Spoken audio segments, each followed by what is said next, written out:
Зараз ще тривають роботи в Києві. A large number of ballistic missiles were used. Today was one of the largest ballistic missile attacks. Kyiv and the region were the Russians' primary target. They had been preparing this attack for several days, stockpiling missiles.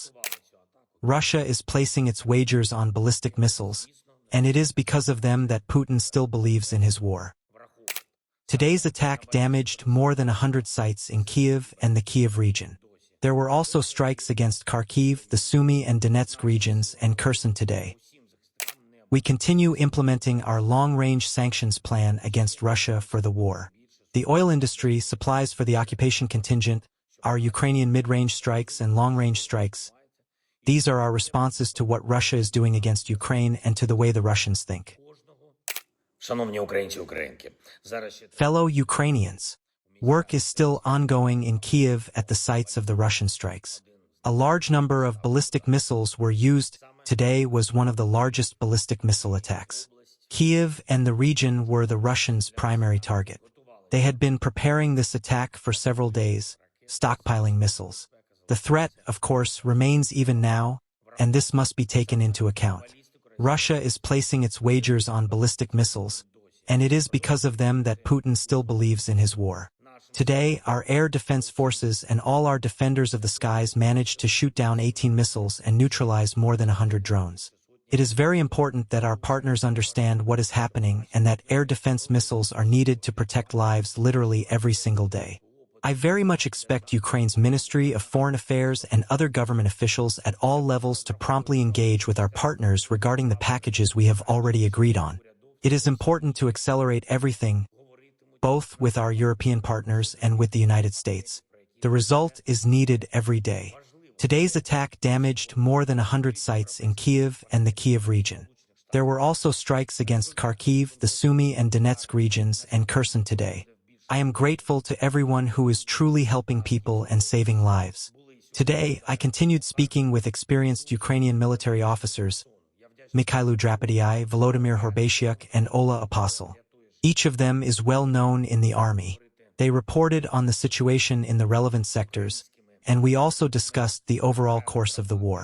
It is important to assess our strategy going forward and Ukraine's proactive steps, how to force Russia to end this war with a dignified peace for Ukraine and guaranteed security. There are various components to this, and I want to hear how commanders at different levels across Ukraine's defense and security forces see it. Tomorrow I will hold key talks. Ukraine must achieve its goals, and it will. One more point. We continue implementing our long-range sanctions plan against Russia for the war. The oil industry, supplies for the occupation contingent, our Ukrainian mid-range strikes and long-range strikes. These are our responses to what Russia is doing against Ukraine and to the way the Russians think. You cannot simply go on living your life and pretend not to notice when your country is killing a neighboring country. Pressure must be brought to bear on Moscow. Pressure is needed so that there is peace. This is exactly how we are working. I thank everyone who is helping. I thank everyone who cares about people and who cares about life. Glory to Ukraine.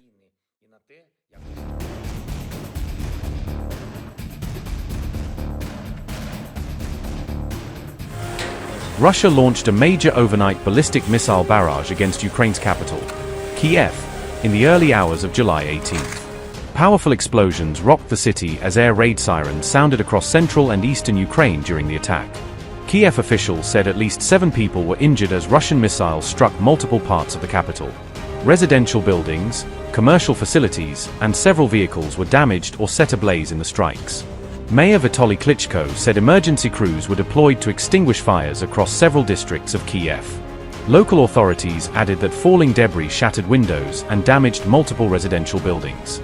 Monitoring channels reported that dozens of ballistic missiles targeted Kyiv during the overnight assault. Separate reports also claimed Russia used Zircon hypersonic missiles as part of the latest wave of strikes.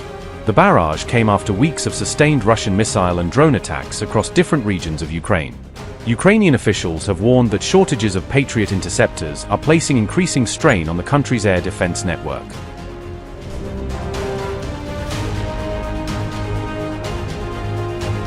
Russia is raising the stakes against Ukraine by deploying larger numbers of military personnel for future battlefield operations. Russia has reportedly trained more than 140,000 personnel within its military reserve regiments for active combat roles.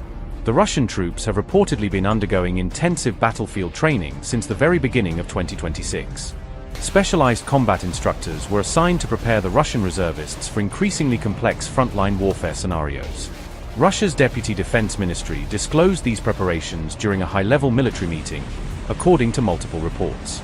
The large-scale battle preparations reportedly involved 40 separate training events overseen by as many as 107 combat commanders. The training program was reportedly designed to transfer battlefield experience while forming highly mobile small tactical combat groups, according to the Moscow Times. Russia is also reportedly placing growing emphasis on training personnel to operate ground-based and maritime robotic combat systems. This follows Vladimir Putin's 2025 directive calling for the deployment of a 2 million-strong national mobilization reserve force. In July 2026, Russia's defense ministry reportedly began forming additional mobile firing groups to strengthen protection of key strategic sites. Speculation is now mounting that Russia could launch a much larger nationwide conscription drive later in 2026.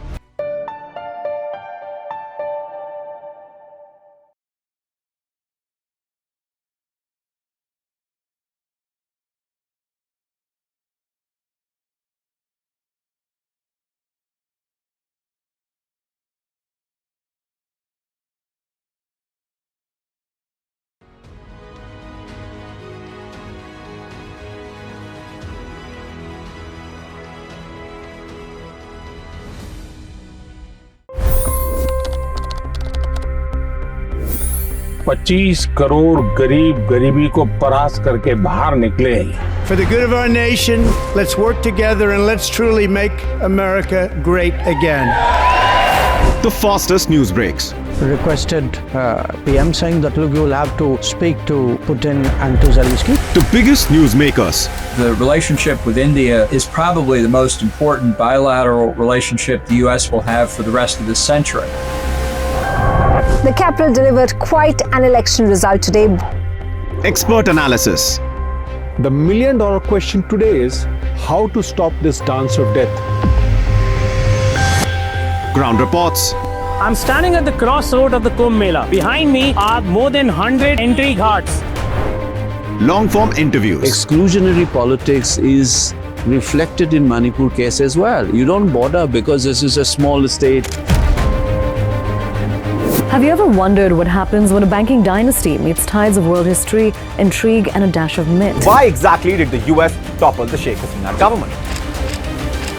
HT videos. We don't just break news, we break it down.